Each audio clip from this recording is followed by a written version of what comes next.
I ലീഗിൽ Inter Kashi ചാമ്പ്യന്മാർ കായിക തർക്ക പരിഹാര കോടതിയിൽ നൽകിയ 2 അപ്പീലുകൾ അംഗീകരിച്ചതോടെയാണ് ചർച്ചിൽ ബ്രദേഴ്സിനെ പിന്തള്ളി ഇന്റർ കാശി കിരീടത്തിലെത്തിയത്. ഇന്റർ കാശിയുടെ അപ്പീൽ തള്ളിയ അഖിലേന്ത്യാ ഫുട്ബോൾ ഫെഡറേഷനും ഉത്തരവ് തിരിച്ചടിയായി. രുചീഷ് വി രവീന്ദ്രൻ കൂടുതൽ വിവരങ്ങൾ നൽകും.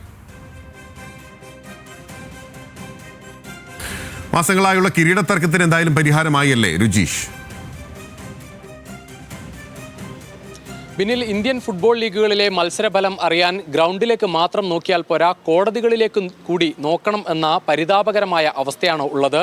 എന്തായാലും മാസങ്ങളായി തന്നെ തുടരുന്ന ഈ കോടതി വ്യവഹാരത്തിന് ഒരു പരിഹാരം ആയിരിക്കുകയാണ്. ഇന്റർ കാശിയാണ് കഴിഞ്ഞ സീസണിലെ ഐ ലീഗ് ചാമ്പ്യന്മാർ എന്ന് ഉറപ്പായിരിക്കുന്നു. 2 അപ്പീലുകളാണ് അന്താരാഷ്ട്ര കായിക തർക്ക പരിഹാര കോടതിയുടെ മുന്നിൽ ഇന്റർ കാശിയുടേതായി ഉണ്ടായിരുന്നത്. 2 അപ്പീലുകളിലും ഇന്റർ കാശിക്ക് അനുകൂലമായി വിധി വന്നിരിക്കുകയാണ്. കഴിഞ്ഞ സീസണിൽ ചർച്ചിൽ ബ്രദേഴ്സ് ആയിരുന്നു 40 പോയിന്റുമായി മുന്നിലുണ്ടായിരുന്നത്. 39 പോയിന്റുമായി ഇന്റർ കാശി തൊട്ട് പിന്നിൽ ഉണ്ടായിരുന്നു. ഇന്റർ കാശിക്ക് അനുകൂലമായി കിട്ടേണ്ട 3 പോയിന്റ് ലഭിച്ചില്ല എന്ന കാര്യത്തിലാണ് ഇന്റർ കാശി പരാതിയുമായി അഖിലേന്ത്യാ ഫുട്ബോൾ ഫെഡറേഷന്റെ മുന്നിൽ എത്തിയത്. നേരത്തെ അയോഗ്യനാക്കപ്പെട്ട ഒരു താരവുമായാണ് നാംദാരി FC ഇന്റർ കാശിയുമായി കളിച്ചതെന്നും ആ മത്സരത്തിലെ തോൽവി നേരിട്ടതുകൊണ്ട് ആ മത്സരത്തിൽ കിട്ടേണ്ട 3 പോയിന്റ് കിട്ടണം എന്നായിരുന്നു ഇന്റർ കാശിയുടെ ആവശ്യം.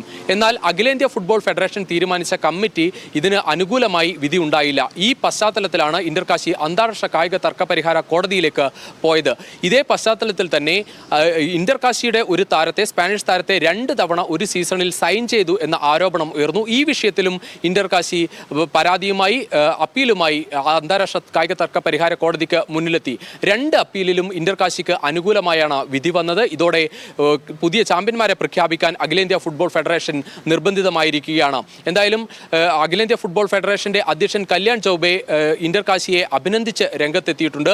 ഒരു ടീമിന് കിരീടം സമ്മാനിച്ചതിന് ശേഷം ആ കിരീടം തിരിച്ചു വാങ്ങി മറ്റൊരു ടീമിന് നൽകേണ്ട നാണക്കേടിലേക്കാണ് അഖിലേന്ത്യാ ഫുട്ബോൾ ഫെഡറേഷൻ ഇനി പോകാൻ ഇരിക്കുന്നത്.